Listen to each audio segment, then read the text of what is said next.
वर्षा सुरु भइसकेपछि नि यो जङ्गल पुरा आँगनमा जङ्गल फोरै फोहोर हुने क्या।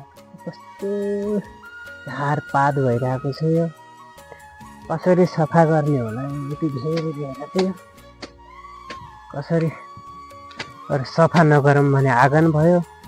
साप किराको डर आउँछ, साप किरा आयो भने फेरि टोक्ला भन्ने डर। के गर्ने होला, साथी पनि कोही छैन, भाइ पनि कता गयो यति बेला बजार जान्छु भनेर निस्कियो। के गर्ने होला, अಯ್यो मलाई त रिङटा पो आयो त एक्कासी। के भयो होला, मुटु पनि दुख्यो मेरो। के भयो होला, यति बेला कान्छो पनि कहाँ गयो भयो।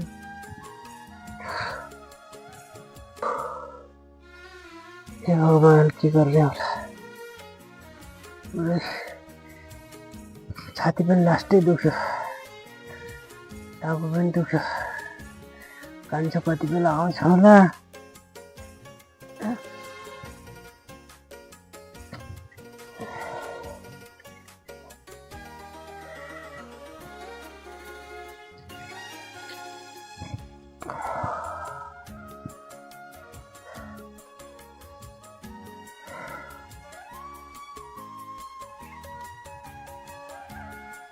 हे भगवान्, के दिन साह्रै लाग्यो होला यस्तो। हामी गरिब माथि यसो बर्जापात किन पर्छ भगवान्। यसरी बारम्बार दुःख दिनुभन्दा त बरु रुममा पो कसरी जाने होला। बिस्तारामा गइसक्यो भए पुरा चक्कर आइरहेछ।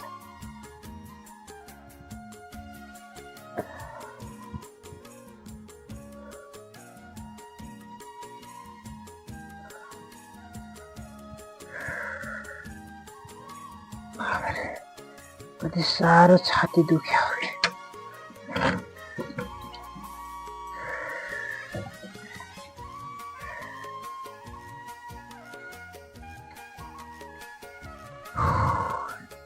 के पो गर्ने होला त, न औषधि उपचार गर्नलाई पैसा छ न केही छ। के चाहिँ भयो होला, एक्कासी छाती दुख्ने, टाउको दुख्ने।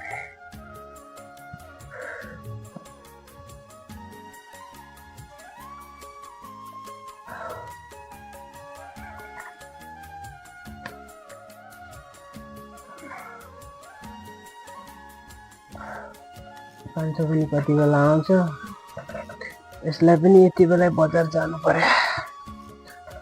अरू आफन्त आफ्नो भन्नु कोही छैन। के गर्ने, परदेशको ठाउँ आफ्नो भन्ने कोही छ र।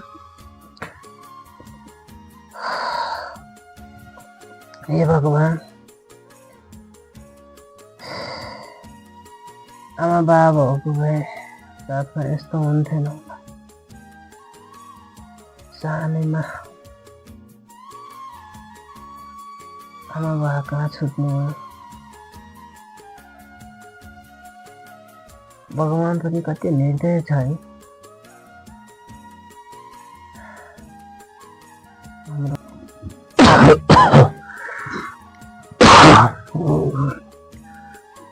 लास्टै छाती दुखिरहेछ, टाउको पनि दुखिरहेछ।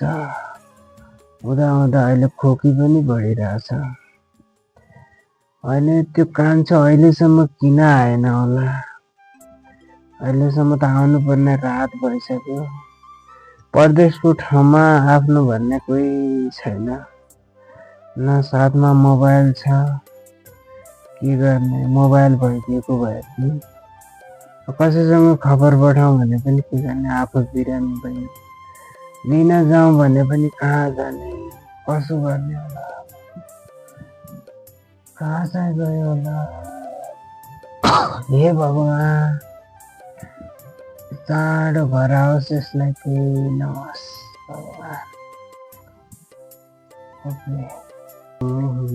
राई जुमा झुमा क्या के छोरे झुमा। ओ दाइ दाइ, ओ दाइ, होइन दाइ अझै छिटै किन सोध्यो। पहिला त्यति छिटो सुत्दैन थियो। ओहो टाइम पनि 10:30 भइसक्यो रहेछ। आउँदा आउँदै बाटोमा ढिलो भयो। गाडी बिग्रेर हैरान। दाइ कहाँ गएछ? दाइ ओ दाइ। अरे कान्छा त आइस? आइपुग्यो। यति छिटो किन सुतेको? यति छिटो त होइन, तैँले यति ढिलो के गरिस् बजारतिर? अरे आउँदा आउँदै बाटोमा गाडी बिग्रेर हैरान भयो। अरे के बदला किन सुतेको यति छिटै? टाउको दुखेर छाती पनि दुखेछ।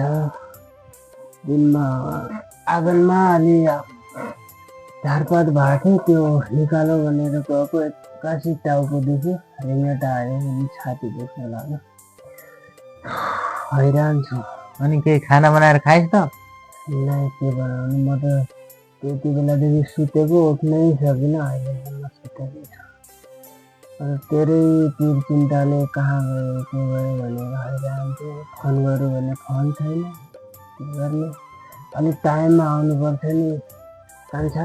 परदेशको ठाउँमा आफ्नो भन्ने कोही छैन, यस्तो गरेर पनि हुन्छ त? आउँदै थिएँ बाटोमा, एक्कासी गाडी स्टार्ट बन्नु भयो, ढिला भइहाल्यो। 10 बजिसक्यो, 10:30 बजिसक्यो रहेछ। के खान्छस् तिमी? म त केही खान मन छैन, मर्छु कि जाऊ। बेसरी छाती देखिरहेको छ मेरो त। अब तँ के खान्छस् त कान्छा? मैले केही बनाउनु सकिनँ। त्यसो भनेर कहाँ हुन्छ? म थोरै खाना बनाएर ल्याएर आउँछु, तँ त्यहाँ आराम गर, अनि म पछि थोरै खाना बनाएर ल्याएर अब यति राति कहाँ खाना बनाउँछ? मलाई त खान मन छैन कान्छा। राति भनेर हुन्छ, थोरै त खानु पर्यो। बिरामी बिहा मान्छे तँ, बस म खाना बनाएर थोरै केही ल्याएर आउँछु। रन्दे हो रन्दे, मलाई खान मन छैन। टेन्सन नगर, सब ठिक भइहाल्छ। टेन्सन नगर, ठिक भइहाल्छ। म छु नि, म गरिहाल्छु। टेन्सन नगर, म खाना थोरै बनाएर कुकरमा बाछा पकाएर ल्याउँछु। म दाजुभाइ सिरियलको दाजु पूर्ण प्रसाद देवकोटा, पूर्ण देवकोटा युट्युब च्यानलबाट प्रत्येक हप्ता बिहिबार र सोमबार प्रसारण हुनेछ। यो सिरियल तपाईँहरूलाई कस्तो लाग्यो हामीले पिन गरेको कमेन्टको तल कमेन्ट गर्न सक्नुहुनेछ। साथै हाम्रो युट्युब च्यानलमा नयाँ हुनुहुन्छ भने सब्सक्राइब गरेर जोडिनु होला, ताकि आगामी दिनमा हामीले बनाएका सिरियलहरू तपाईँहरूको माझमा हामीले हाल्न बित्तिकै आइपुग्नेछन्। कृपया जोडिनु भएको छैन भने सब्सक्राइब गरेर जोडिनु होला। धन्यवाद।